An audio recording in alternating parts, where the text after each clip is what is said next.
கிறிஸ்துக்கள் அன்பானவர்களே, இந்த அருமையான காணொளி ஆராதனைக்கு உங்களை யாவரையும் வாழ்த்தி வரவேற்கிறேன். நாம் யாவரும் இந்த பரிசுத்தமான ஓய்வு நாளிலே கர்த்தரை ஆராதிப்போம். தலைகளை தாழ்த்தி கர்த்தரை நோக்கி பார்ப்போம். கர்த்தரை நான் எக்காலத்தில் ஸ்தோத்திரிப்பேன், அவர் துதி எப்போதும் என் வாயில் இருக்கும். கர்த்தருக்குள் என் ஆத்துமா மேன்மை பாராட்டும், சிறுமைப்பட்டவர்கள் அதை கேட்டு மகிழ்வார்கள். என்னோட கூட கர்த்தரை மகிமைப்படுத்துங்கள், நாம் ஒருமித்து அவர் நாமத்தை உயர்த்துவோமாக. பிதா குமாரன் பரிசுத்தாவியாகிய திரியேக தேவனே, இந்த அருமையான மனமாய்ச்சி நாளின் காலை வேலைக்காக நன்றியோடு கூட துதிக்கிறோம், ஸ்தோத்திரிக்கிறோம். இது கர்த்தர் உண்டு பண்ணின நாள், இதிலே களி கூர்ந்து மகிழ கடவோம் என்று சொல்லி இந்த பரிசுத்த நாமத்தை நாங்கள் உயர்த்தும்படியாக குடும்பமாக நாங்கள் கடந்து வந்திருக்கிறோம். அப்பா தேவாதி தேவனே, இந்த ஆராதனையிலே நீர் மகிமைப்பட உங்களுடைய சமூகத்தில் ஒப்புக் கொடுக்கிறோம். ஆராதனை ஆரம்பம் முதல் இறுதி வரைக்கும் உடைய தெய்வீக பிரசனம், உடைய ஆளுகை, உடைய வழிநடத்துதல் காணப்படும்படியாக நாங்கள் செபிக்கிறோம். தேவ ஆவியானவர் தாமே எங்களோடு கூட இடைப்படும்படியாக நாங்கள் செபிக்கிறோம். நாங்கள் ஏறுகிற பாடல்களே துதிகளிலே நீர் பிரியமாக இருப்பீராக. சத்திய வசனங்களே எங்களுக்கு நீர் தாமே போதித்தள்ளும்படியாக நாங்கள் செபிக்கிறோம். நாங்கள் ஆண்டவரே கற்றுக்கொள்ள வேண்டிய காரியங்களை கற்றுக்கொண்டு நாங்கள் எங்களை சரிப்படுத்தி கொண்டு உமக்கு மகிமையாய் வாழ, உமக்கு சாட்சிகளாய் இருக்க கர்த்தர் எங்களுக்கு உதவி செய்வீராகப்பா. ஸ்தோத்திரிக்கிறோம். நீர் தாமே முற்றிலுமாய் பொறுப்படுத்தி வழிநடத்தும்படியாக நாங்கள் செபிக்கிறோம். ஆண்டவரும் இரட்சகருமாகி இயேசு கிறிஸ்துவின் நாமத்திலே செபிக்கிறோம் நல்ல பிதாவே, ஆமென். நம்முடைய ஆராதனை காரணமாக நாம் யாவரும் சேர்ந்து ஒரு பாடலை பாடி கர்த்தரை மகிமைப்படுத்துவோம். இதுவரை நடத்தி குறைவின்றி காத்து மகிழ்வை தந்தீரே நன்றி ஐயா. இதுவரை நடத்தி குறைவின்றி காத்து மகிழ்வை தந்தீரே நன்றி ஐயா. தண்ணீரை கடந்து சோதனை ஜெயித்து மதிலை தாண்டினேன் உன் பலத்தால். தண்ணீரை கடந்து சோதனை ஜெயித்து மதிலை தாண்டினேன் உன் பலத்தால். நன்றி நன்றி ஐயா, உம்மை உயர்த்திடுவேன். நன்றி நன்றி ஐயா, உம்மை உயர்த்திடுவேன். இதுவரை நடத்தி குறைவின்றி காத்து மகிழ்வை தந்தீரே நன்றி ஐயா. ஆபத்து நாளில் அனுகூலமான துணையுமானீரே நன்றி ஐயா. ஆபத்து நாளில் அனுகூலமான துணையுமானீரே நன்றி ஐயா. நன்றி நன்றி ஐயா, உம்மை உயர்த்திடுவேன். நன்றி நன்றி ஐயா, உம்மை உயர்த்திடுவேன். இதுவரை நடத்தி குறைவின்றி காத்து மகிழ்வை தந்தீரே நன்றி ஐயா. உக்கரம் நீட்டி ஆசீர்வதித்து எல்லையை பெருக்கினீ நன்றி ஐயா. உக்கரம் நீட்டி ஆசீர்வதித்து எல்லையை பெருக்கினீ நன்றி ஐயா.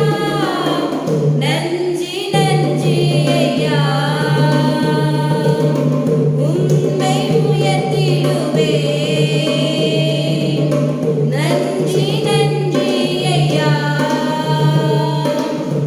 உம்மை உயர்த்திடுவேன். இதுவரை நடத்தி குறைவின்றி காத்து மகிழ்வை தந்தீரே நன்றி ஐயா. அபிஷேகம் தந்து வரங்களை ஈந்து பயன்பட செய்தீரே நன்றி ஐயா. அபிஷேகம் தந்து வரங்களை ஈந்து பயன்பட செய்தீரே நன்றி ஐயா. நன்றி நன்றி ஐயா, உம்மை உயர்த்திடுவேன்.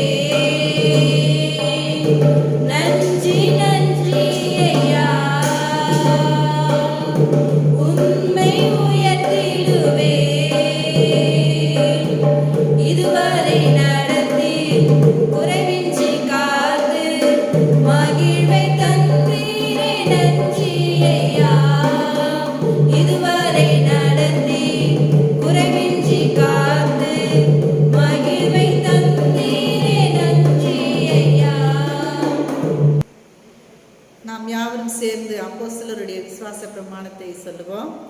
வானத்தையும் பூமியையும் படைத்த சர்வ வல்லமையுள்ள பிதாவாகிய தேவனை விசுவாசிக்கிறேன். அவருடைய ஒரே குமாரனாகிய நம்முடைய நாதர் இயேசு கிறிஸ்துவையும் விசுவாசிக்கிறேன். அவர் பரிசுத்த ஆவியினாலே கன்னிமரியாளிடத்தில் உட்பவித்து பிறந்தார். பொந்து பிலாத்துவின் காலத்தில் பாடுபட்டு சிலுவையில் அறையுண்டு மரித்து அடக்கம் பண்ணப்பட்டு 3ஆம் நாள் மரித்தோடத்திலிருந்து எழுந்தருளினார். பரலோகத்துக்கு ஏறி சர்வ வல்லமையுள்ள பிதாவாகிய கடவுளுடைய வலது பாசத்திலே வீற்றிருக்கிறார். அவ்விடத்திலிருந்து உயிரிழோரையும் மரித்தோரையும் நியாயம் தீர்க்க வருவார். பரிசுத்த ஆவியானவரையும் விசுவாசிக்கிறேன். பொதுவாக இருக்கிற பரிசுத்த சபையும் பரிசுத்தவானுடைய ஐக்கியமும் பாவ மன்னிப்பும் சரீர உயிர்த்தெழுதலும் நித்திய ஜீவனும் உண்டு என்று விசுவாசிக்கிறேன். ஆமேன்.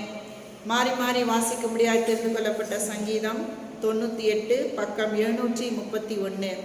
சங்கீதம் 98 பக்கம் 731. கர்த்தருக்கு புது பாட்டை பாடுங்கள், அவர் அதிசயங்களை செய்திருக்கிறார். அவருடைய வலது கரமும் அவருடைய பரிசுத்த புயமும் ரட்சிப்பை உண்டாக்கினது. கர்த்தர் தமது ரட்சிப்பை பிரதர்சனமாக்கி தமது நீதியை ஜாதிகளுடைய கண்களுக்கு முன்பாக விளங்க பண்ணினார். அவர் இஸ்ரவேல் குடும்பத்துக்காக தமது கிருபையும் உண்மையையும் நினைவு கூர்ந்தார். பூமியின் எல்லைகள் எல்லாம் நமது தேவனுடைய ரட்சிப்பை கண்டது. பூமியின் குடிகளே, நீங்கள் எல்லாரும் கர்த்தரை நோக்கி ஆனந்தமாய் ஆர்ப்பரியுங்கள், முழக்கமிட்டு கம்பீரமாய் பாடுங்கள். சுரமண்டலத்தால் கர்த்தரை கீர்த்தனம் பண்ணுங்கள், சுரமண்டலத்தாலும் கீத சத்தத்தினாலும் அவரை கீர்த்தனம் பண்ணுங்கள். கர்த்தராகிய ராஜாவின் சமூகத்தில் பூரிக்கைகளாலும் எக்கால சத்தத்தாலும் ஆனந்தமாய் ஆர்ப்பரியுங்கள். சமுத்திரமும் அதன் நிறைவும் பூச்சக்கரமும் அதன் குடிகளும் முழங்குவதாக. கர்த்தருக்கு முன்பாக ஆறுகள் கைகொட்டி பர்வதங்கள் ஏகமாய் கம்பீரித்து பாடக்கடவது. யாவரும் சேர்ந்து வாசிப்போம். அவர் பூமியை நியாயம் தீர்க்க வருகிறார், பூலோகத்தை நீதியோடும் ஜனங்களை நிதானத்தோடும் நியாயம் தீர்ப்பார். பிதாவுக்கும் குமாரனுக்கும் பரிசுத்த ஆவிக்கும் மகிமை உண்டாவதாக. ஆதியிலும் இப்பொழுதும் எப்பொழுதும் சதா காலங்களிலும் மகிமை உண்டாவதாக. ஆமென். இப்பொழுது நாம் துதி ஆராதனைக்குள்ளாய் கடந்து செல்வோம். ஸ்தோத்திரிக்கிறோங்க தாவே, எங்களை அதிகமாக நேசிக்கிற அன்பின் தகப்பனே, இதோ சுவாமி இந்த நாளை கொடுத்ததுக்காக நன்றி செலுத்துகிறோம். இந்த நாளில் சுவாமி உம்மை நோக்க முடியாமல் நீ கொடுத்த கிருபைகளுக்காக நன்றி செலுத்துகிற ஆண்டவரே. அப்பா, உம்மை நன்றியோடு உம்மை துதிக்கிறோம் ஆண்டவரே. ஆவியானவரே, உம்மை நன்றியோடு உம்மை துதிக்கிறோம். பரிசுத்த ஆவி உள்ளவராக நீர் எங்களோடு கூட இருக்கிறதுக்காக உம்மை நன்றியோடு உம்மை ஸ்தோத்திரிக்கிறோம் கர்த்தாவே. வானம் பூமி ஒழிந்து போனாலும் ஒருபோதும் என்னுடைய வார்த்தை என்று மாறாது என்று சொன்னவரே, உம்முடைய வார்த்தை என்றும் எங்களோடு கூட இருக்கிறதுக்காக உங்களுக்கு நன்றி செலுத்துகிறோம் ஆண்டவரே. அப்பா, உம்மை நன்றியோடு உம்மை ஸ்தோத்தரிக்கிறோம் ஆண்டவரே. ஆவியானவரே, உம்மை துதிக்கிறோம் ஏசப்பா. இந்த காலகட்டத்தில் சுவாமி ஆண்டவரே, நீர் எங்களோடு கூட இருந்து எங்களை வாழ வைத்துக் கொண்டு இருக்கிறரே. அப்பா, உம்மை நன்றியோடு உம்மை ஸ்தோத்தரிக்கிறேன் கர்த்தாவே. நீ பரிசுத்தமாக எங்களோடு கூட இருக்கிறீரே. அப்பா, உம்மை நன்றியோடு உம்மை ஸ்தோத்தரிக்கிறோம் கர்த்தாவே. ஆண்டவரே, இதோ ஆவியானவரே, உம்மை நன்றியோடு உம்முடைய அழகான கண்கள் எங்களை கண்டதுனால இன்றைக்கு நாங்கள் ஜீவனோடு இருக்கிறோமே. உன் அன்பு எங்களை ஆண்டவரே அரவணைத்ததுனால இன்னைக்கு நாங்கள் ஜீவனோடு இருக்கிறோமே சப்பா. ஆண்டவரே, உன் விலையேன்ற அன்புக்காக உமக்கு நன்றி ஆண்டவரே. ஆண்டவரே, இதோ ஏசப்பா, மனிதரோட அன்பு மாறிவிடும், ஆனாலும் என் தேவனுடைய அன்போ மாறாததா இருக்கிறதுக்காக உம்மை நன்றியோடு உம்மை ஸ்தோத்திரிக்கிறேங்க தாவே. அப்பா, இதோ ஆண்டவரே, வானம் பூமி ஒழிந்து போனாலும் ஆண்டவரே, உலகத்துல யாரு மாறினாலும் ஆண்டவரே, உங்கள் அன்பு மட்டும் மாறாததா இருக்கிறதுக்காக உமக்கு நன்றி ஆண்டவரே. அப்பா, உம்மை நன்றியோடு உம்மை ஸ்தோத்திரிக்கிறேங்க தாவே. உம்மை துதிக்கிறோம், உம்மை துதிக்கிறோம், உம்மை துதிக்கிறோம் ஆண்டவரே.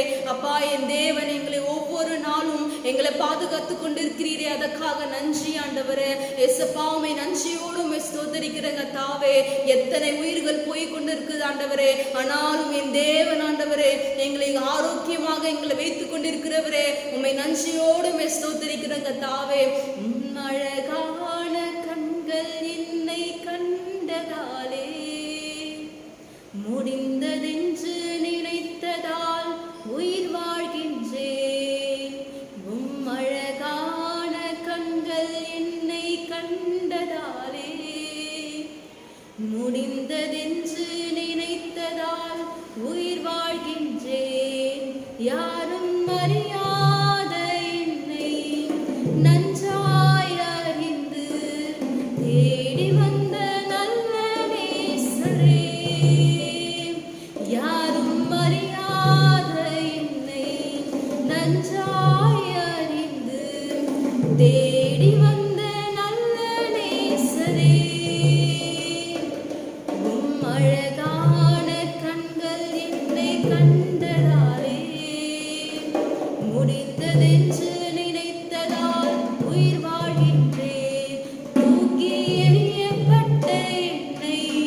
வேண்டும் என்று சொல்லி சேர்த்து கொண்ட நல்ல நேசரே, தூக்கி எறியப்பட்ட என்னை வேண்டும் என்று சொல்லி சேர்த்து கொண்ட நல்ல நேசரே, அழகான கண்கள் என்னை கண்டதாலே முடிந்ததென்று நினைத்ததால் உயிர் வாழ்கின்றேன். அழகான கண்கள் என்னை கண்டதாலே முடிந்ததென்று நினைத்ததால் உயிர் வாழ்கின்றேன். ஆமை சுவாமி, அழகான கண்கள் எங்களை கண்டதுனால ஆண்டவரே இன்னைக்கு நாங்க ஜீவனோடு உயிரோடு இருக்கிறோம். ஏசப்பா, உமக்கு நன்றி ஆண்டவரே, உமக்கு நன்றி செலுத்துகிறோம் ஆண்டவரே. அப்பா, எத்தனை உயிர்களை காட்டிலும் எத்தனை மனிதர்களை காட்டிலும் எங்களை உயர்வாக எங்களை மேன்மையாக எங்களை வைத்துக் கொண்டிருக்கிறவரே, தூக்கி எறியப்பட்ட எங்களை ஏசப்பா வேணான்னு ஒதுக்குன எங்கள் ஆண்டவரே, எங்களை அனைத்த தேவன் ஆண்டவரே, குப்பையிலிருந்தும் தூசியிலிருந்தும் ஆண்டவரே எங்களை ராஜாக்களோடும் பிரபுக்களோடும் ஆண்டவரே நீர் அமர பண்ணுகிற தேவன் ஆண்டவரே. அழகான கண்கள் கண்டதுனால இன்றைக்கும் நாங்க உயிர் வாழ்கிறோம் ஏசப்பா. ஆண்டவரே உமக்கு நன்றி ஆண்டவரே, உமக்கு நன்றி செலுத்துகிறோம் ஆண்டவரே. அப்பா, எங்களை ராஜாக்களோடும் பிரபுக்களோடும் அமர பண்ணுகிற தேவன் ஆண்டவரே, ரத்தத்தினால எங்களை கழுவி குப்பையிலிருந்து மீட்டெடுத்த தேவன் ஆண்டவரே, மே ஸ்தோத்தரிக்கிற கர்த்தாவே ஆண்டவரே. அப்பா, மே ஸ்தோத்தரிக்கிறோம், மே துதிக்கிறோம் ஆண்டவரே. ஆண்டவரே, உம்முடைய வாக்குத்தத்தங்களை கொடுத்து எங்களை வாழ வைக்கிற தேவன் ஆண்டவரே. ஆண்டவரே, உம்முடைய வார்த்தையை கொடுத்து எங்களை வாழ வைத்து கொண்டிருக்கிறீரே அப்பா, உம்மை நன்றியோடு ஸ்தோத்தரிக்கிறோம். எத்தனை அன்புகள் எங்க மேல வைத்திருக்கிறீர் ஆண்டவரே. ஆண்டவரே, மனுஷன் ஆண்டவரே எங்களை நம்பினாலும் ஆண்டவரே, மனுஷன் எங்களை அன்பு வைத்தாலும் ஆண்டவரே, ஆனாலும் உம்முடைய அன்பு மாற ஆண்டவரே. உண்மைய அன்பு பெரியது ஆண்டவரே, உண்மைய அன்பு வேற அன்பு ஆண்டவரே. அப்பா ஆண்டவரே, அநேக அன்புகளை ஆண்டவரே நாங்க பார்க்கிறோம் ஏசப்பா, ஆனாலும் உங்களுடைய அன்பு விலையேண்ட பெற்றதா இருக்குது ஆண்டவரே. ஆண்டவரே, விலையேண்ட பெற்றதா இருக்குது ஏசப்பா, உம்மை ஸ்தோத்தரிக்கிறேங்க தாவே. அப்பா, உமக்கு நன்றி செலுத்துகிறோம் ஆண்டவரே. அன்பு கூறுவேன் இன்னும் அதிகமாய் ஆராதிப்பேன் இன்னும் ஆர்வமாய். அன்பு கூறுவேன் இன்னும் அதிகமாய் ஆராதிப்பேன் இன்னும் ஆர்வமாய். உம்மை முழு உள்ளத்தோடு ஆராதிப்பேன் முழு பலத்தோடு. அன்பு கூறுவேன் ஆராதனை ஆராதனை ஆராதனை ஆராதனை.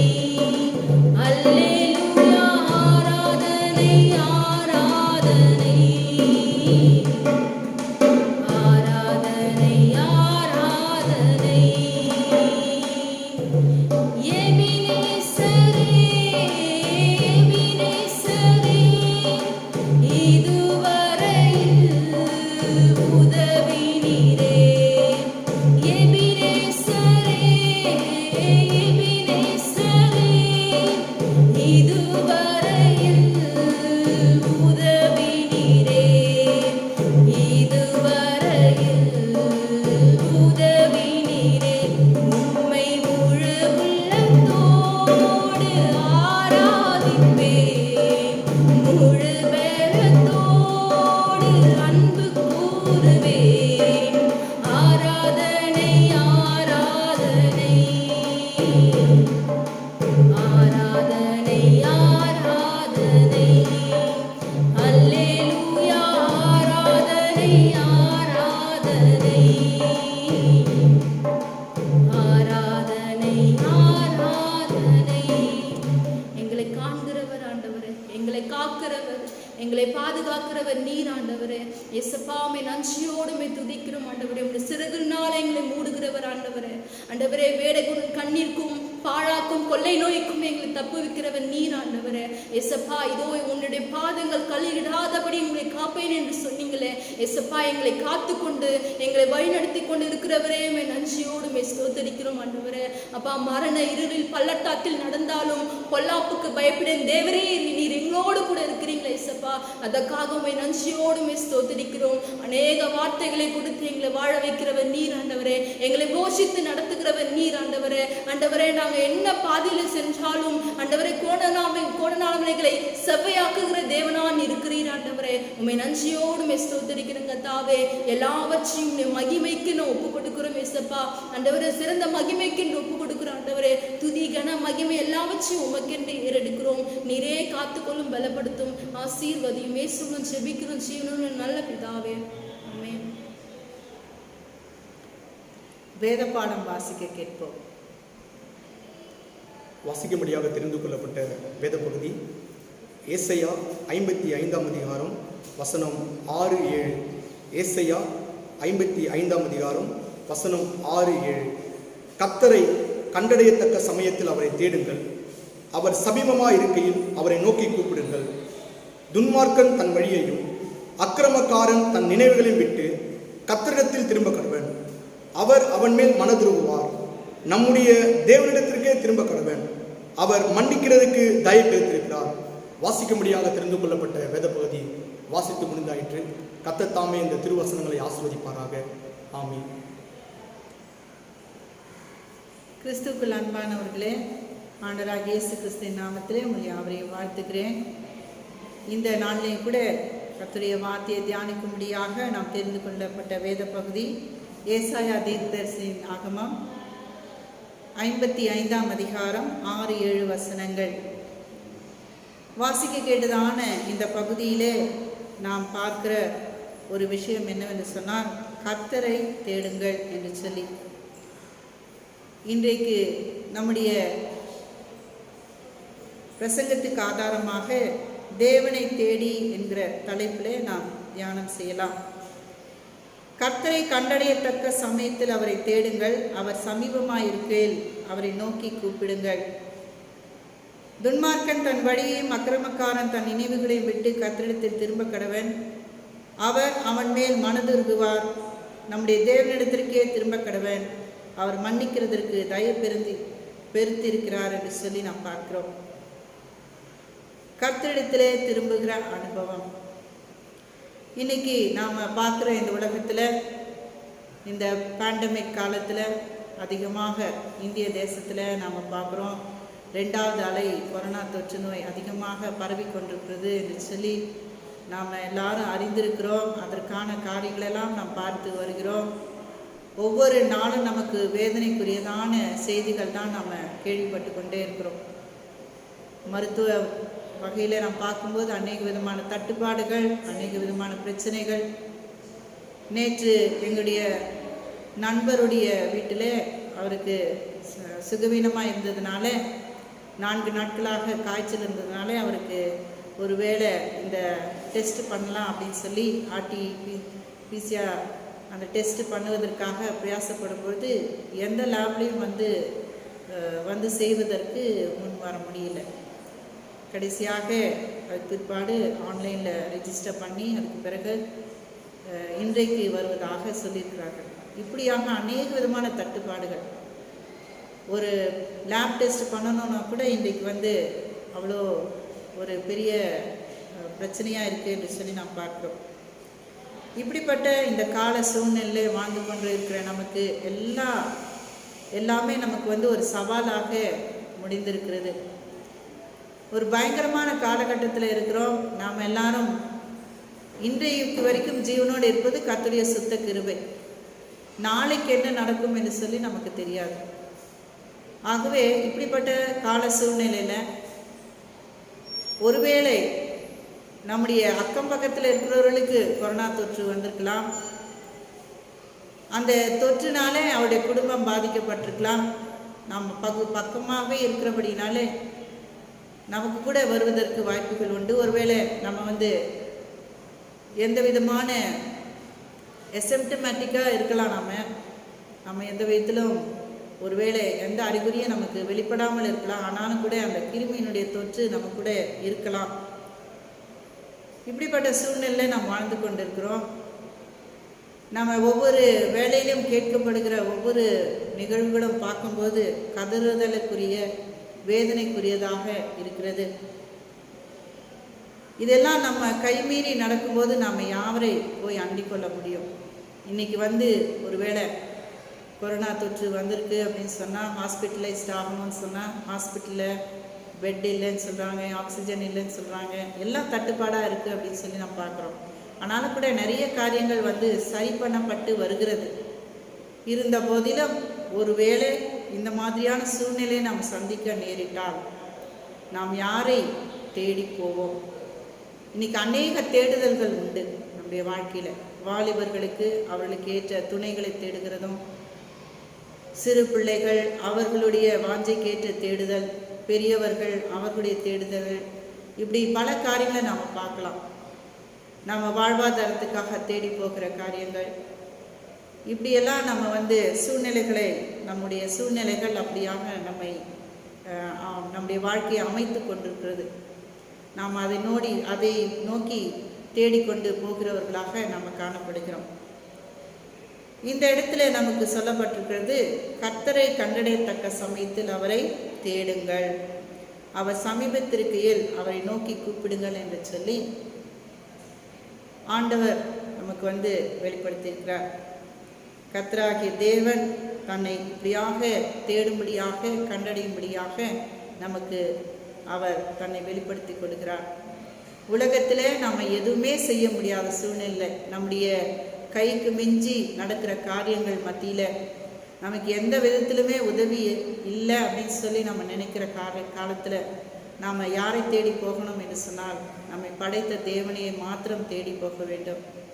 வேறு வழி கிடையாது. அவரே நமக்கு கதியாக இருக்கிறார். ஏனென்று சொன்னால் அவர் எல்லாவற்றையும் படைத்து எல்லாவற்றையும் பாதுகாக்கிற தேவன். அவருடைய அனுமதி இல்லாமல் ஒன்றுமே நடக்கிறதில்லை என்று சொல்லி நாம் அறிந்திருக்கிறோம். ஆகவே நாம் அவரை மாத்திரம்தான் தேடி போக வேண்டிய அவசியமாக இருக்கிறது. அவரிடத்திலே நாம் தேடி அவரை கண்டடைந்தால் மட்டுமே நமக்கு வந்து ஜீவன் உண்டு என்று சொல்லி நாம் பார்க்கிறோம். ஆகவே இன்றைக்கு கர்த்தரை தேடி கண்டடைகிற ஒரு அனுபவத்துக்குள்ளாக நாம் கடந்து வருவோம். ஒருவேளை நாம் எல்லாரும் அதிகமாக பாரத்தோடு கூட ஜெபிக்கலாம், இந்த சூழ்நிலைகள்லாம் மாறணும் என்று சொல்லி நம்ம அதிக பிரயாசப்படலாம். அநேக விதமான திட்டங்கள் மனதுக்குள்ளே இருக்கலாம். அல்லது வேறு வகையில் ஒருவேளை நம்முடைய குடும்பங்களை நாம் எப்படி காப்பாற்றப் போகிறோம், இப்படிப்பட்ட சூழ்நிலைகள் வந்தால் அப்படின்னு சொல்லி ஒரு சவாலோடு கூட இருக்கிற காரியங்கள் எல்லாம் நாம் நினைத்து கொண்டு கலங்கி இருக்கலாம். இன்றைக்கு நமக்கு ஒரே அடைக்கலம் கர்த்தர் ஒருவரே. அவருடைய சமூகத்தை நாடினாலுடைய நமக்கு வேறு கதி இல்லை என்று சொல்லி நாம் அறிந்து கொள்வோம். ஆகவே இன்றைக்கு கர்த்தரை கண்டடையத்தக்க சமயத்தில் நாம் அவரை தேட வேண்டும் என்று சொல்லி ஏசாயா தீர்க்கதரிசி சொல்லியிருக்கிறதாக நாம் பார்க்கிறோம். ஆண்டவராகிய இயேசு கிறிஸ்து இந்த உலகத்தில் இருக்கும்பொழுது கூட மத்தேயு சுவிசேஷத்தில் 7ஆம் அதிகாரம் 7ஆம் வசனத்தில் இப்படியாக சொல்லியிருக்கிறார், கேளுங்கள் அப்பொழுது உங்களுக்கு கொடுக்கப்படும், தேடுங்கள் அப்பொழுது கண்டடைவீர்கள், தட்டுங்கள் அப்பொழுது உங்களுக்கு திறக்கப்படும் என்று சொல்லியிருக்கிறார். இது வாக்குத்தத்தமாக கொடுத்திருக்கிறார். தம்முடைய பிள்ளைகள் யாவருக்கும் இப்படியாக அவர் சொல்லுகிறதான ஒரு வாக்குத்தத்தம், என்னிடத்தில் கேளுங்கள் அப்பொழுது உங்களுக்கு கொடுக்கப்படும், என்னை தேடுங்கள் அப்பொழுது கண்டடைவீர்கள், தட்டுங்கள் அப்பொழுது திறக்கப்படும் என்று சொல்லி அவர் நமக்கு சொல்லுகிறார். ஆகவே யாரெல்லாம் அவரை அண்டிக் கொள்ளுகிறோமோ அவருக்கு அவர் வெளிப்படக்கூடியவராக இருக்கிறார் என்று சொல்லி நாம் பார்க்கிறோம். தேடுகிற அனுபவத்திலே நாம் பார்க்கும் பொழுது, தேடுங்கள் அப்பொழுது கண்டடைவீர்கள் என்று சொல்லி ஆண்டவராகிய இயேசு கிறிஸ்து சொன்ன இந்த வார்த்தை இந்த நாளிலே நாம் எடுத்துக்கொள்வோம். இந்த வாக்குத்தத்தத்தை நாம் பற்றி கொள்ளும் பொழுது, கர்த்தரை உண்மையாய் தேடும் பொழுது அவர் ஒருபோது நம்மை கைவிடாத தேவனாக நம்மை நடத்துகிறவர் என்று சொல்லி நாம் பார்க்கிறோம். வேதத்தில் அவரை தேடும்படியான ஒரு காரியத்தை உபாகமத்திலே நாம் வாசிக்கிறோம். 4ஆம் அதிகாரத்தில் 29ஆம் வசனத்தில் இப்படியாக சொல்லப்பட்டிருக்கிறது. 4ஆம் அதிகாரம் 29ஆம் வசனத்தில், அப்பொழுது அங்கே இருந்து உன் தேவனாகிய கர்த்தரை தேடுவாய், உன் முழு இருதயத்தோடும் உன் முழு ஆத்மாவோடும் அவரை தேடும்போது அவரை கண்டடைவாய். நீ வியாகுலப்பட இவைகளெல்லாம் உன்னை தொடர்ந்து பிடிக்கும்போது கடைசி நாட்களில் உன் தேவனாகிய கர்த்தரிடத்தில் திரும்பி அவர் சத்தத்திற்கு கீழ்ப்படுவாயானால் உன் தேவனாகிய கர்த்தர் இரக்கமுள்ள தேவனாய் இருக்கிறபடியால் அவர் உன்னை கைவிடவும் மாட்டார், உன்னை அழிக்கவும் மாட்டார். உன் பிதாக்களுக்கு தான் ஆணையிட்டு கொடுத்த உடன்படிக்கையும் மறக்கவும் மாட்டார் என்று சொல்லி அன்று இஸ்ரவேல் ஜனங்களை பார்த்து கர்த்தர் சொன்னார். இன்றைக்கும் அதே வார்த்தை நமக்கும் கூட கர்த்தர் வெளிப்படுத்துகிறார். அவரை உண்மையாய் முழு இருதயத்தோடும் முழு ஆத்மாவோடும் அவரை தேடும் பொழுது அவரை நாம் கண்டடைவோம். நம்முடைய கடைசி நாட்களிலே நம்முடைய தேவனாகிய கர்த்தரிடத்தில் திரும்பி அவர் சத்தத்திற்கு கீழ்ப்படிவோமானால் அவர் நம்மை கைவிடவும் மாட்டார், நம்மை அழிக்கவும் மாட்டார். அவருடைய வாக்கு தத்தத்தை, அவருடைய உடன்படிக்கையை நம்முடைய வாழ்க்கையிலே அதை செயல்படுத்த வல்லவராக இருக்கிறார் என்று சொல்லி இந்த வசனங்கள் நமக்கு தெளிவாக சொல்லுகிறது. ஆகவே கர்த்தரை தேடுகிறதுனால எவ்வளோ பெரிய பலன் நமக்கு உண்டா இருக்கிறது. இன்றைக்கு இந்த காலகட்டத்தில் கர்த்தரை தேடினால் மட்டுமே நாம் ஜீவனோடு கூட இருக்க முடியும் என்பதை இந்த வசனங்கள் நமக்கு வெளிப்படுத்துகிறது. நாம் அவரை தேடும் பொழுது அவர் கைவிட மாட்டார் என்று சொல்லி சொல்லப்பட்டிருக்கிறது. நாம் அழிந்து போகுவதும் இல்லை என்று சொல்லி நாம் பார்க்கிறோம். ஆகினால விசுவாசத்தோடு கூட முழு இருதயத்தோடும் முழு ஆத்மாவோடும் அவரை தேடுகிற பணியில் அவரை தேடுகிற அந்த காரியத்திலே நாம் ஈடுபடுவோமானால் கண்டிப்பாக கண்டடைந்து ஆசீர்வாதத்தை நாம் பெற முடியும். இனிமாய் நாம் வாசிக்கும் பொழுது 1 யோவானில் அங்கே சீஷர்களை குறித்து நாம் பார்க்கிறோம். 1 யோவான் 1ஆம் அதிகாரத்தில் 35 41 வசனங்களை நாம் வாசிக்கும் பொழுது அங்கே யோவான் ஸ்நானகன் அந்த இடத்துல நின்று கொண்டிருக்கும்போது அவருடைய சீஷர்களோடு கூட இருக்கிறதாக நாம் பார்க்கிறோம். அவரும் அவருடைய சீஷர்களும் அந்த இடத்துல நின்று கொண்டிருக்கும்போது இயேசு கிறிஸ்துவானவர் அந்த பகுதியிலே நடந்து போகிறார். அதை கண்ட யோவான் ஸ்நானகன் இதோ தேவ ஆட்டுக்குட்டி என்று சொல்லுகிறார். அதை கேட்ட யோவான் ஸ்நானகனுடைய சீஷர்கள் இருவரும் இயேசுவுக்கு பின் சென்றார்கள் என்று சொல்லி பார்க்கிறோம். இயேசுக்கு பின் சென்றவர்கள் அவர்களை இயேசு கிறிஸ்து திரும்பி பார்க்கிறார். இயேசு திரும்பி அவர்கள் அவர்கள் பின் செல்லுகிறதை கண்டு என்ன தேடுகிறீர்கள் என்று அவர்களை பார்த்து கேட்கிறார். அப்போ அவர்கள் அதற்கு ரபி நீர் எங்கே தங்கியிருக்கிறீர் என்று கேட்டார்கள். ரபி என்பதற்கு போதகரே என்று அர்த்தமாம். வந்து பாருங்கள் என்று சொல்லி அழைக்கிறார். அந்த இரவிலே அந்த சீஷர்கள் இருவரும் இயேசு கிறிஸ்துவோடு கூட தங்கியிருக்கிறார் என்று சொல்லி நாம் பார்க்கிறோம். இந்த இடத்துல யோவான் ஸ்நானகனாலே சீஷர்களாக்கப்பட்டதான அந்திரேயா யோவான் இருவரையும் நாம் பார்க்கிறோம். இவர்கள் இருவருமே தான் ஆண்டவராகிய இயேசு கிறிஸ்துவுக்கு பின் சென்றவர்கள். அங்கே என்ன தேடுகிறீர்கள் என்று சொல்லி இயேசு கிறிஸ்து கேட்கும் பொழுது நீர் எங்கே தங்கியிருக்கிறீர் என்று சொல்லி அவர்கள் கேட்டு அவரோடு கூட ஐக்கியப்படும்படியாக அவர்கள் இயேசு கிறிஸ்து இருக்கும் இடத்திற்கு கடந்து செல்லுகிறதை பார்க்கிறோம். அந்த இரவு வேளையிலே மூவரும் அங்கே இயேசு கிறிஸ்துவும் அவர்கள் இருவரும் அந்த இடத்துல தங்கியிருந்த போது அந்த ஐக்கியத்தில் இந்த இருவரும் ஆண்டவராகிய இயேசு கிறிஸ்துவே மேசியா என்பதை அறிந்து கொண்டார்கள். அடுத்த நாள் காலையிலே தன்னுடைய சகோதரனாகிய பேதுருவை பார்த்து அந்திரேயா சொல்லுகிறார், நான் மேசியாவை கண்டேன் என்று சொல்லி.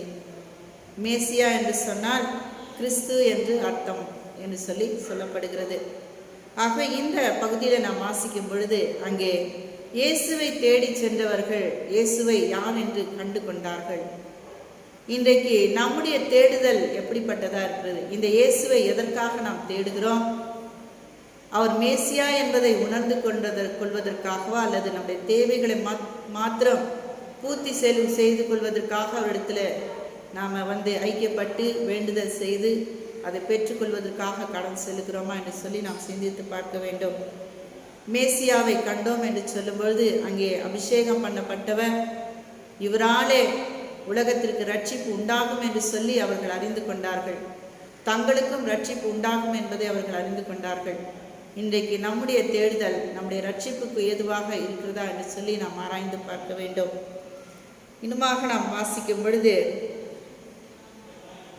நீதிமொழிகளிலே 8ஆம் அதிகாரத்திலே 17ஆம் வசனத்தில் இப்படியாக சொல்லப்பட்டிருக்கிறது.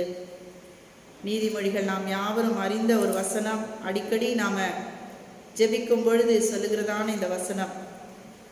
நீதிமொழிகள் 8ஆம் அதிகாரம் 17ஆம் வசனம்.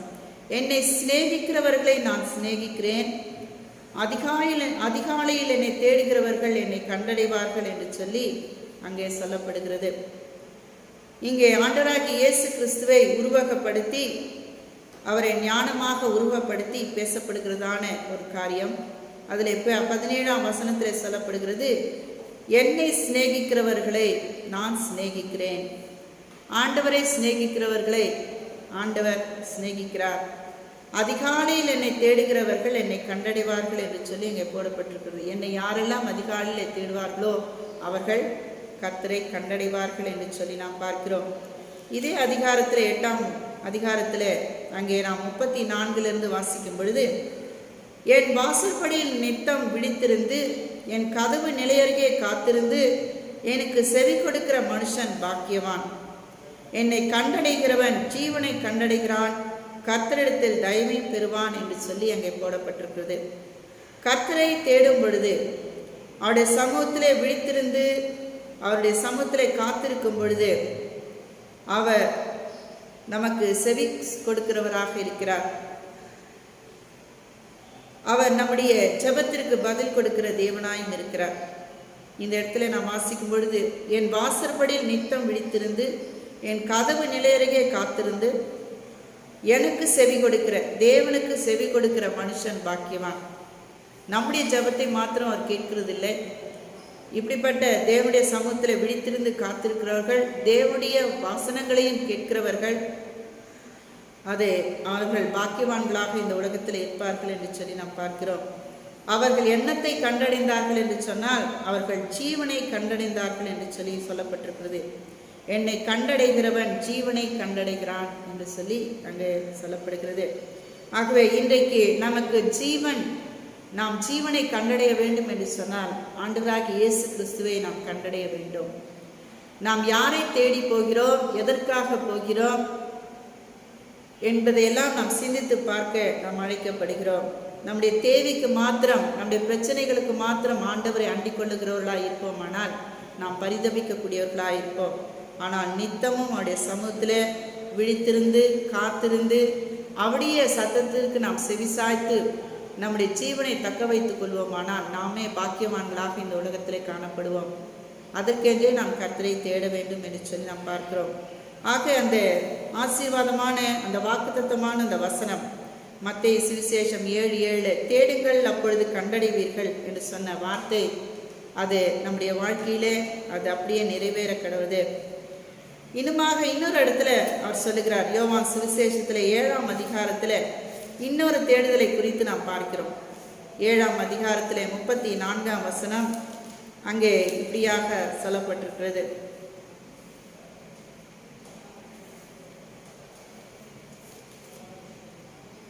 யோவான் சுவிசேஷம் 7:34, நீங்கள் என்னை தேடுவீர்கள், ஆனாலும் என்னை காண மாட்டீர்கள், நான் இருக்கும் இடத்திற்கு நீங்கள் வரவும் கூடாது என்றார். இந்த இடத்துல இயேசு கிறிஸ்துவை நீங்கள் தேடுவீர்கள், ஆனாலும் நீங்கள் காண மாட்டீர்கள் என்று சொல்லி அங்கே சொல்லுகிறார். ஒரு இடத்துல அவர் சொல்லுகிறார், வாக்குத்தத்தமாக சொல்றார், தேடுங்கள் அப்பொழுது கண்டடைவீர்கள் என்று சொல்லி. இந்த இடத்துல சொல்லும் பொழுது இயேசு கிறிஸ்து சொல்லுகிறார், நீங்கள் என்னை தேடுவீர்கள், ஆனாலும் என்னை காண மாட்டீர்கள் என்று சொல்லி சொல்லுகிறார். இந்த 7ஆம் அதிகாரம் முழுவதுமாக நாம் வாசிக்கும் பொழுது இந்த பகுதியில் அங்கே அவர் தேவாலயத்தில் எருசலேம் நகரத்தில் பண்டிகை நாட்களுக்கு சமீபமாக இருக்கிற வேளையில் அவர் அந்த பண்டிகை நாட்களில் கலந்து கொள்வதற்காக தேவாலயத்துக்கு போகிறார். அந்த இடத்துல உபதேசம் பண்ணுகிறார். அந்த உபதேசத்தை கேட்ட மக்கள் ஒரு சிலர் அங்கே கர்த்தரை விசுவாசிக்கிறார்கள். ஆனால் விசுவாசியாத மக்களோ அவருடைய இருதயங்கள் கடினப்பட்டதாய் காணப்படுகிறது. அதில் மிக முக்கியமாய் நாம் பார்க்கிற மனிதர்கள் யார் என்று சொன்னால் பரிசேயரும் பிரதான ஆசாரியர்களுமாக இருக்கிறார்கள். இப்படியாக அவருடைய வேத வசனங்களை கேட்ட ஜனங்கள், அவரை விசுவாசித்தவர்கள் 31ஆம் வசனத்திலே சொல்லப்படுகிறது, ஜனங்களில் அநேகர் அவரை விசுவாசித்து கிறிஸ்து திரும்பி வரும்போது இவர் செய்கிற அற்புதங்களை பார்க்கிலும் அதிகம் செய்வாரோ என்றார்கள்.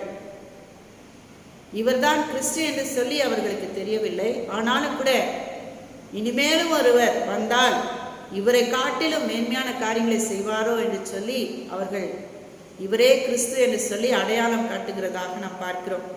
ஆக ஜனங்கள் யாவரும் சத்தியத்தை கேட்டு அவர்கள் ஏற்றுக்கொண்ட, யாரெல்லாம் ஏற்றுக்கொண்டார்களோ அவர்கள் யாவரும் அவர்கள் கிறிஸ்துவை கண்டடைந்தார்கள், இவரே மேசியாவை கண்டடைந்தார்கள் என்று சொல்லி நாம் பார்க்கிறோம். இந்த வார்த்தைகள் அவர்கள் சொல்லும் பொழுது அங்கே கேட்டுக்கொண்டிருந்ததான பரிசேயரும் பிரதான ஆசாரியரும் மிகவும் கோபம் அடைந்து சேவகர்களை அனுப்பி அவரை பிடித்து காவலிலே வைக்கும்படியாக அவரை பிடித்து வர அனுப்புகிறார்கள். அப்பொழுதுதான் இந்த வசனங்களை அவர் சொல்கிறார், நீங்கள் என்னை தேடுவீர்கள், ஆனாலும் என்னை காண மாட்டீர்கள், நான் இருக்கும் இடத்திற்கு நீங்களும் வரக்கூடாது என்று சொல்கிறார். இந்த நான் இருக்கும் இடத்திற்கு நீங்கள் வரவும் கூடாது என்று சொன்னால் அது ஆண்டவர் மரித்து உயிர்த்தெழுந்ததான அந்த உயிர்த்தெழுதலை குறித்து அங்கே சொல்லப்படுகிறது. பரமேறுகிற அந்த அனுபவத்தை குறித்து அங்கே பார்க்கிறோம்.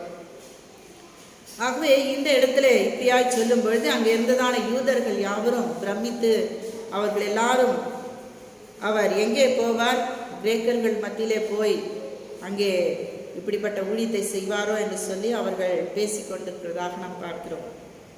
அவர்கள் கர்த்தரை தேட விரும்பவில்லை, அவரை குறித்து வியாக்கியானம் பண்ணக்கூடிய மக்களாக காணப்பட்டார்கள். ஆனால் உண்மையாய் கர்த்தரை தேடினவர்கள் அவரை கண்டடைந்தார்கள் என்று சொல்லி நாம் பார்க்கிறோம். இதே நம்ம யோவான் சுவிசேஷத்திலே 13ஆம் அதிகாரத்திலே சீசர்களிடத்திலே மறுபடியுமாக சொல்லுகிறார். 13ஆம் அதிகாரத்திலே 33ஆம் வசனத்திலே பார்க்கும் பொழுது, பிள்ளைகளே, இன்னும் கொஞ்சம் காலம் நான் உங்களுடனே கூட இருப்பேன், நீங்கள் என்னை தேடுவீர்கள், ஆனாலும் நான் போகிற இடத்திற்கு நீங்கள் வரக்கூடாது என்று நான் யூதரோடே சொன்னது போல இப்பொழுது உங்களோடும் சொல்லுகிறேன் என்கிறார். இந்த வசனத்திலையும் நாம் பார்க்கிறோம். இங்கே அந்த பகுதியிலே நாம் வாசிக்கும் பொழுது யூதர்களுக்கு மாத்திரம் சொல்லப்பட்டது. இந்த இடத்துல சொல்லும் பொழுது சீஷர்களை பார்த்து சொல்லுகிறார், நீங்கள் என்னை தேடுவீர்கள், ஆனால் நான் போகிற இடத்துக்கு நீங்கள் வரமாட்டீர்கள் என்று சொல்லி அங்கே சொல்லுகிறார். நீங்கள் என்னை தேடுவீர்கள் என்று சொல்லி இந்த இடத்துல சீஷர்கள் 3.5 ஆண்டுகள் இயேசு கிறிஸ்துவோடு கூட பயணித்தவர்கள், அவருடைய ஊழியங்களிலே பங்கு பெற்றவர்கள், அவர் செய்த அநேக விதமான அதிசயங்களையும் அற்புதங்களையும் கண்டவர்கள், அவரை குறித்து நன்கு அறிந்தவர்கள். அவர்களை பார்த்து சொல்லுகிறார், அவர்களை முதலாவது எப்படி அவர்களை இன்ட்ரடியூஸ் பண்ணுறாருன்னா பிள்ளைகளே என்று சொல்லி அங்கே சொல்லுகிறதை நாம் பார்க்கிறோம். சீஷர்கள் அவருடைய பிள்ளைகளாக அவர் கருத்தில் கொண்டு சொல்லுகிற இந்த வார்த்தையை நாம் கவனித்து பார்க்க வேண்டும். இன்றைக்கு கூட விசுவாசிக்கிற நம்முடைய வாழ்க்கையிலும் கூட அவர் நம்மை பார்த்து பிள்ளைகளே என்று சொல்லி அழைக்கக்கூடியவராக இருக்கிறார். நம்ம எப்பொழுதுமே அவருடைய பிள்ளைகளாக அவர் நம்மை வைத்திருக்கிறார் என்பதை நாம் மறந்து போக வேண்டாம். அதனால் இந்த இடத்துல சொல்லும் பொழுது அவர் சொல்லுகிறார், நான் இப்படிப்பட்ட பாடுகளையும் மரணத்தையும் நான் ஏற்றுக்கொள்ள வேண்டும், அதுக்கு பிற்பாடு 3ஆம் நாள் உயிர் தெழுந்து நான் பரமேற வேண்டும், ஆகினாலே நீங்கள் என்னை தேடும் பொழுது கண்டடைய மாட்டீர்கள் என்று சொல்லி அங்கே சொல்லுகிறதாக நாம் பார்க்கிறோம். இது நன்மைக்கு ஏதுவான ஒரு காரியம். ஆனால் முதல்ல சொல்லப்பட்டதான அந்த வசனங்கள் அது கடினப்பட்டதான பரிசேயர் பிரதான ஆசாரியர்கள் அவர்களுக்கு ஏற்ற வசனங்களாக இங்கே காணப்படுகிறது. அவரோடு கூட அந்த பரிசேயர் பிரதான ஆசிரியரோடு கூட இருந்ததான ஜனங்களுக்கு, யூத ஜனங்களுக்கு சொல்லப்பட்டதான வார்த்தைகள். அவர்கள் சத்தியத்தை அறிந்திருந்தோம், நியாயப்பிரமாணத்தை அறிந்திருந்தும் கூட அவர்களால் ஆண்டவராகிய இயேசு கிறிஸ்துவே மேசியா என்பதை அறிந்து கொள்ள கூடாதபடிக்கு அவருடைய இருதயத்தை அவர்கள் கடினப்படுத்தி வைத்திருந்தார்கள். இன்றைக்கு நம்முடைய வாழ்க்கையிலே நாம் சிந்தித்து பார்க்க அழைக்கப்படுகிறோம். நாம கூட நிறைய நேரங்களில் சத்தியத்தை அறிந்திருந்தாலும் சத்தியத்தின்படி நடக்காத மனிதர்களாக இந்த உலகத்திலே காணப்படுகிறோம்.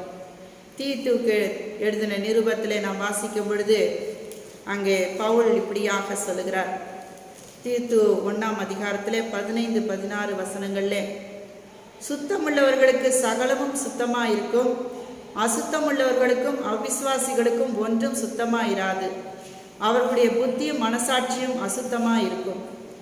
அவர்கள் தேவனை அறிந்திருக்கிறோம் என்று அறிக்கை பண்ணுகிறார்கள், கிரியைகளினாலே அவரை மறுதலிக்கிறார்கள்.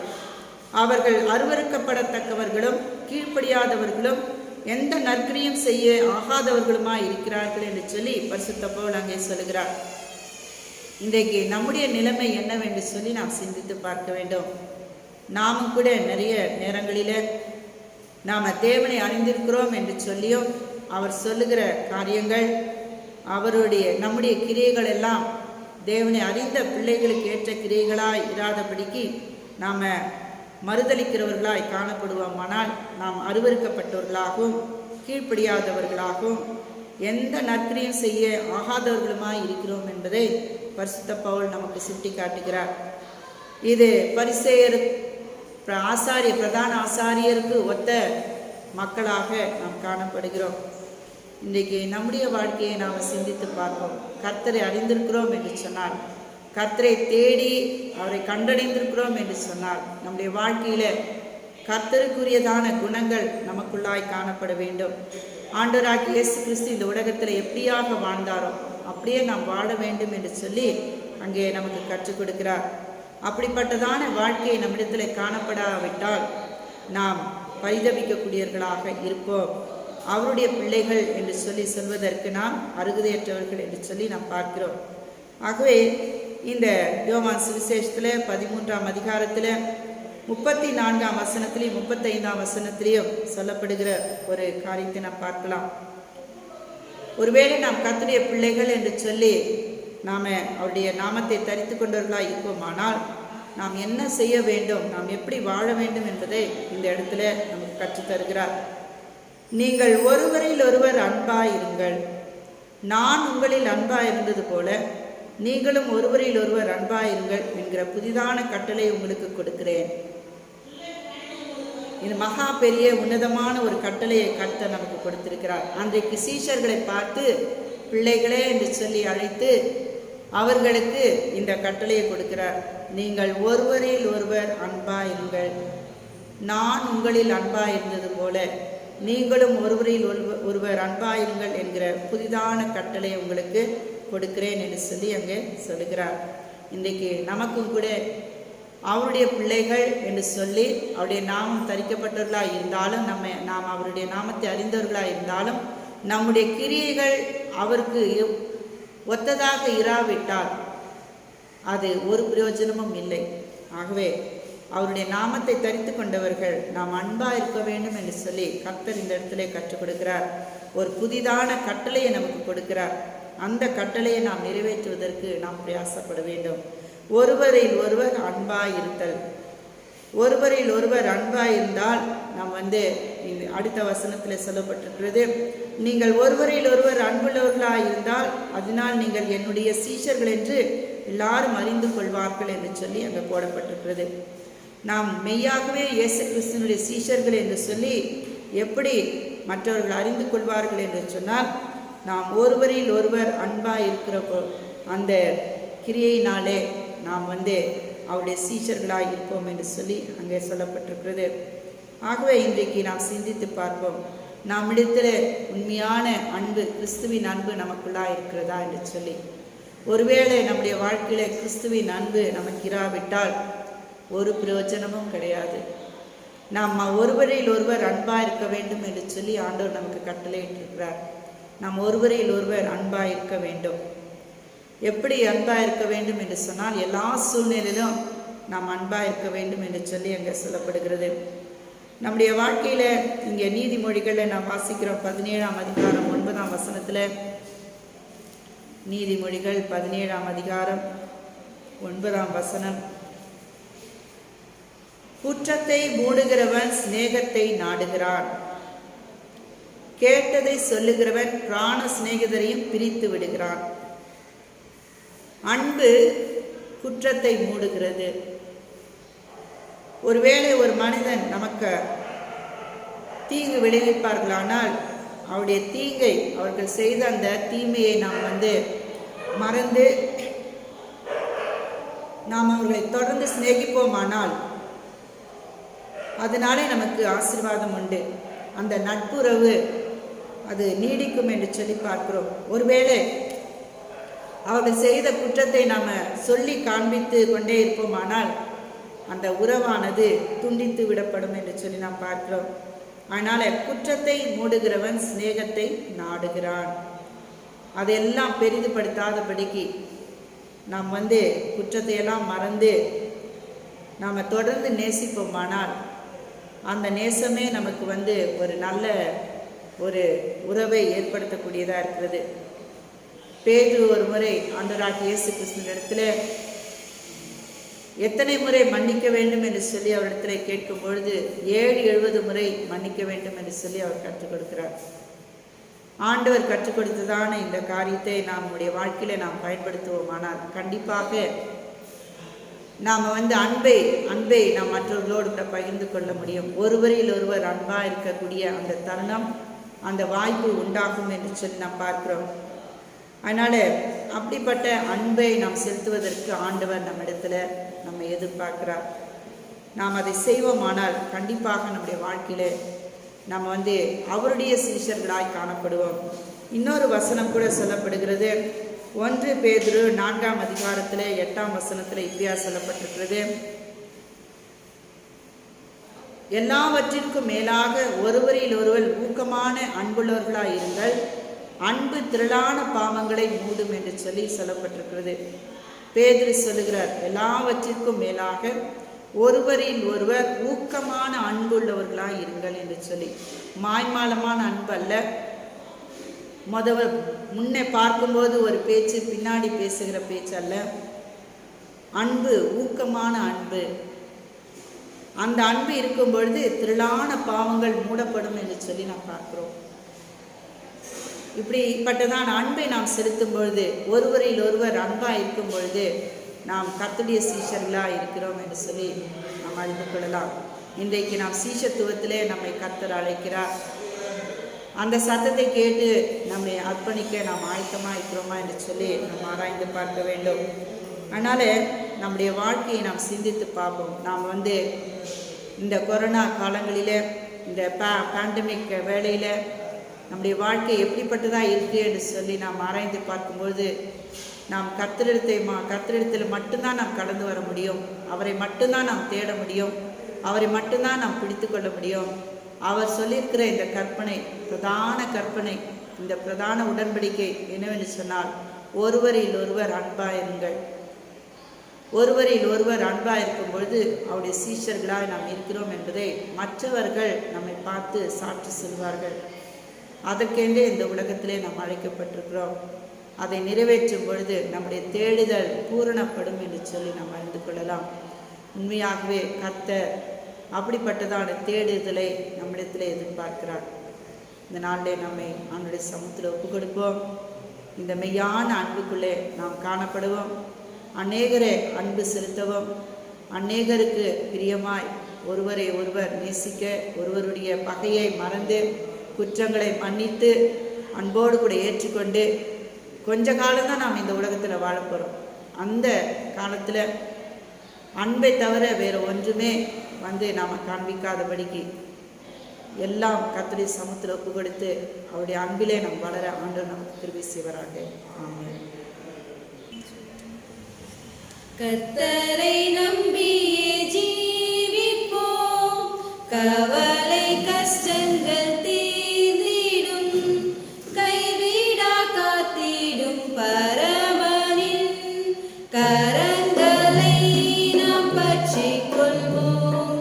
கைவிடா காத்திடும் பரமனின் கரங்களை நாம் பற்றிக் கொள்வோம்.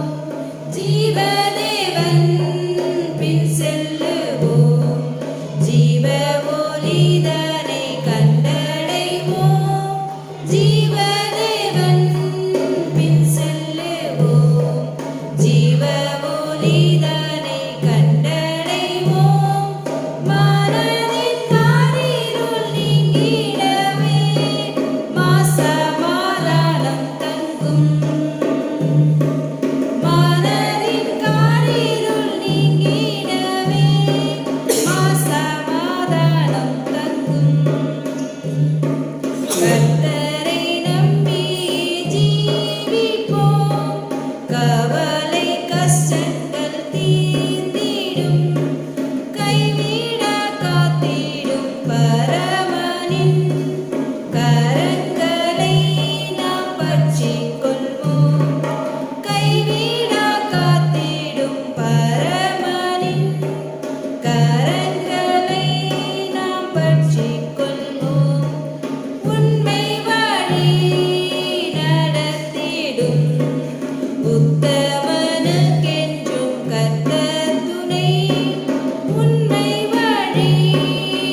அன்பும் நிறைந்தீங்க நல்ல ஆண்டவரே, இந்த அருமையான நல்ல காலை வேளையிலே உம்மை ஆராதிக்க நீர் கொடுத்த கிருபைக்காக உமக்கு நாங்கள் நன்றி செலுத்துகிறோம். உம்மை ஸ்தோத்திரிக்கிறோம் ஆண்டவரே. நாங்கள் நிர்மூலமாகாதிருப்பது உம்முடைய சுத்த கிருபை என்று சொல்லி உம்முடைய பரிசுத்த நாமத்தை உயர்த்துகிறோம். கடந்த நாட்களில் நீர் எங்களை கண்மணி போல பாதுகாத்தீர், எங்களுடைய தேவைகளை சந்தித்தீர், எங்களை விசாரித்து நீர் வழிநடத்தி வந்தீர். உமக்கு கொடான கொடி ஸ்தோத்திரங்கள் ஆண்டவரே. இந்த புதிய வாரத்தையும் காணும்படியாக நீர் கொடுத்திருக்கிற கிருபைக்காக உமக்கு நாங்கள் நன்றி செலுத்துகிறோம் அப்பா. உம்மை ஸ்தோத்திரிக்கிறோம் ஆண்டவரே. தேவாதி தேவனே, கடந்த நாட்களிலே நாங்கள் ஜெபித்த வண்ணமாகவே ஒரு புதிய அரசாங்கத்தை நீர் எங்களுக்கு ஏற்படுத்தி கொடுத்திருக்கிறீர். உமக்கு நாங்கள் நன்றி செலுத்துகிறோம் அப்பா. உம்மை ஸ்தோத்திரிக்கிறோம். எங்களுடைய ஆண்டவரே மாநிலத்திலே ஆண்டவரே இப்படியான ஒரு புதிய அரசாங்கத்தை கர்த்ததாமே ஆசீர்வதித்து தருவீராக. தேவனே, எங்களை ஆளுகிற தலைவர்கள் யாவரும் கர்த்தாவே உமக்கு பயந்து நடக்கவும் ஆண்டவரே உங்களுடைய திட்டத்தை நிறைவேற்றவும் நீர் திருவி செய்யா நாங்கள் செபிக்கிறோம் அப்பா. ஆண்டவரே, சகல ஜனங்களுக்கும் எல்லா விதத்திலும் ஆண்டவரே உதவி புரியும்படியாக தங்களுடைய கரங்களை நீட்ட ஆண்டவரே எல்லா விதமான ஆண்டவரே நல்ல காரியங்களையும் நல்ல திட்டங்களையும் ஆண்டவரை செயல்படுத்த நீர் கிருபை செய்ய வேண்டும்டா நாங்கள் செபிக்கிறோம் அப்பா. உம்மை ஸ்தோத்திரிக்கிறோம். இந்த வேளையிலே கர்த்தாவே நீரே அவர்களை கரம் பிடித்து நடத்தி செல்லும்படியா நாங்கள் செபிக்கிறோம் அப்பா. உமக்கு ஸ்தோத்திரம். எங்களுடைய இந்திய தேசத்துக்காக செபிக்கிறோம். எங்களுடைய இந்திய தேசத்தையும் ஆசீர்வதியும் ஆண்டவரே. இந்த கொரோனா தொற்று காலத்திலே சுவாமி ஆண்டவரே எல்லா இடத்திலும் இப்படியாக ஆண்டவரே பயங்கரமாய் பரவி கொண்டிருக்கிற இந்த கால சூழ்நிலையிலே நீர்தாமே மக்கள் ஆண்டவரே சோர்ந்து போய் மனமுடைந்து நொந்து போய் இருக்கிறதான சூழ்நிலைகளாம் நீர் அறிவீர் கர்த்தாவே. எத்தனையோ பேருக்கு கர்த்தாவே அப்பா பாதிக்கப்பட்டவர்கள் அவர்களுக்கு சரியான மருத்துவ வசதி கிடைக்கப்படாதபடிக்கு இருக்கிற சூழ்நிலைகள் ஆண்டவரே எல்லாவற்றையும் நாங்கள் நினைவு கூறுகிறோம். தேவனே, இந்த ஆண்டவரே நெருக்கடியான காலம் சீக்கிரமாக முடியத்தக்கதாக நீர் கிருபை செய்ய வேண்டும்யா செபிக்கிறோம் ஆண்டவரே. கொரோனா தொற்று நோயினாலே பாதிக்கப்பட்ட மக்களை கர்த்ததாமை தொட்டு குணமாக்க வேண்டும்யா செபிக்கிறோம். எல்லா பயத்துக்கும் திகளுக்கும் கர்த்தர் நிற்கும்படியா செபிக்கிறோம் ஆண்டவரே. தேவாதி தேவனே, பொருளாதார தேவைகள் எல்லாம் நீ சந்திக்கும்படியா நாங்கள் செபிக்கிறோம் ஆண்டவரே. இந்த ஆண்டவரே குறிப்பாக இந்த நாட்களில் இந்த தொற்று நோய் ஆண்டவரே தொற்று நோயிலே சுவாமி பாதிக்கப்பட்ட மக்களுக்கு மருத்துவம் செய்கிறதான எல்லா மருத்துவர்களையும் நாங்கள் நினைவு கூறுகிறோம் சுவாமி. ஆண்டவரே செவிலியர்களை நாங்கள் நினைவு கூறுகிறோம். எல்லா ஆண்டவரே பேராமெடிக்கல் ஸ்டாஃபுக்காய் நாங்கள் செபிக்கிறோம். சானிட்டரி ஒர்க்கர்ஸ்க்காய் செபிக்கிறோம். எல்லா வாலண்டியர்ஸுக்காய் நாங்கள் செபிக்கிறோம் ஆண்டவரே. எல்லா பற்றாக்குறையும் கர்த்த சரி செய்ய முடியாது செபிக்கிறோம். எல்லாரையும் நீர் ஆசீர்வதித்து கர்த்தாவே அவர்கள் தீவிரமாய் செயல்பட்டு ஆண்டவரே உதவி செய்கிற அந்த உதவி கரங்களுக்காக நாங்கள் நன்றி செலுத்துகிறோம். தொடர்ந்து அவர்களை அவருடைய பலனை அவர்கள் ஆசீர்வாதமாய் மிகுதியாய் பெற்றுக்கொள்ள கர்த்தர் கிருபை செய்ய வேண்டும்டா நாங்கள் செபிக்கிறோம் அப்பா. உம்மை ஸ்தோத்திரிக்கிறோம்.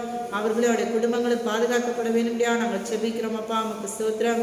இந்த வேளையிலே கர்த்தாவே ஆண்டவரே எல்லா விதத்திலும் நீரே அனுகூலமான ஒத்தாசைகளை பரத்திலிருந்து நீர் கட்டளையிட வேண்டும்டா நாங்கள் செபிக்கிறோம் அப்பா. உமக்கு ஸ்தோத்திரம். இந்த கொரோனா தொற்று நோயிலிருந்து கர்த்தர் ஒரு பெரிய விடுதலை சீக்கிரத்திலே கொடுக்கும்படியாக எல்லாரும் சமாதானமாய் சுபீட்சமாய் வாழ நீர் கிருபை செய்ய வேண்டும்டா நாங்கள் செபிக்கிறோம் அப்பா. உமக்கு ஸ்தோத்திரம் ஆண்டவரே. தேவாதி தேவனே, இன்னுமாய் கர்த்தாவே இந்த வேளையிலே இப்படி திருச்சபை மக்களுக்காக நாங்கள் செபிக்கிறோம். ஒவ்வொரு குடும்பத்தையும் நீர் ஆசீர்வதிக்க முடியாது செபிக்கிறோம். வேலி அடித்து பாதுகாக்க வேண்ட முடியாது செபிக்கிறோம். இந்த இரத்த கோட்டைகளாய் மறைத்து கொள்ள முடியாது செபிக்கிறோம். எந்த வாதியும் ஆண்டவரே உடைய பிள்ளைகளை தொடாதபடிக்கு நீரை பாதுகாப்பீராகப்பா. உமக்கு ஸ்தோத்திரம். அனுதினமும் அப்பத்தையும் தண்ணீரையும் ஆசீர்வதித்து தாரும். கையில் பிரயாசங்களை ஆசீர்வதித்து தாரும். தேவைகள் அனைத்தும் கர்த்தர் சந்திக்க முடியாது நாங்கள் செபிக்கிறோம் அப்பா. உம்மை ஸ்தோத்திரிக்கிறோம் ஆண்டவரே. அப்பா ஒவ்வொருடைய தனிப்பட்ட வேண்டுதல்கள் விண்ணப்பங்களை கர்த்தர் தயவாய் கேட்டு பதில் கொடுக்க வேண்டும்டியா நாங்கள் செபிக்கிறோம் அப்பா. பலவிதமான ஆண்டவரே தேவைகள் மத்தியில் இருக்கிற நம்முடைய பிள்ளைகளுக்கு நிதாமே ஒத்தாசை அருளும்படியா நாங்கள் செபிக்கிறோம் அப்பா. வானத்தை பூமி உண்டாகின தேவனிடத்திலிருந்து எனக்கு ஒத்தாசை வரும் என்று காத்திருக்கிற நம்முடைய பிள்ளைகளை நீர் நினைத்தருளும். அவருடைய வேண்டுதலை கேட்டு நீர் ஆசீர்வதிக்க வேண்டும்டியா நாங்கள் செபிக்கிறோம் அப்பா. உம்மை ஸ்தோத்திரிக்கிறோம். இந்த நாட்களே பாரத்தோடு அன்றரை பலவீனத்தோடு இருக்கிறதான வயோதிபர்களுக்காக செபிக்கிறோம். அன்றரை சுகவீனமாக இருக்கிறவர்களுக்காக நாங்கள் செபிக்கிறோம். அவர்களை எல்லாம் கர்த்தர் தொட்டு சுகப்படுத்த முடியாது நல்ல ஆரோக்கியத்தையும் சௌக்கியத்தையும் கொடுக்க முடியாது நாங்கள் செபிக்கிறோம் அப்பா. இந்த பலத்த கருத்துக்களாய் தாழ்த்தி ஒப்பு கொடுக்கிறோம் சுவாமி. நீரே மகிமைப்பட வேண்டும்டா நாங்கள் செபிக்கிறோம் அப்பா. நமக்கு ஸ்தோத்திரம். இந்த காணொலி ஆராதனை மூலமாய் ஆண்டவரே சந்திக்கிற ஒவ்வொருவரையும் நீர் ஆசீர்வதிப்பீராக. அவருடைய குடும்பங்கள் ஆசீர்வதிக்கப்படுவதாக சுவாமி.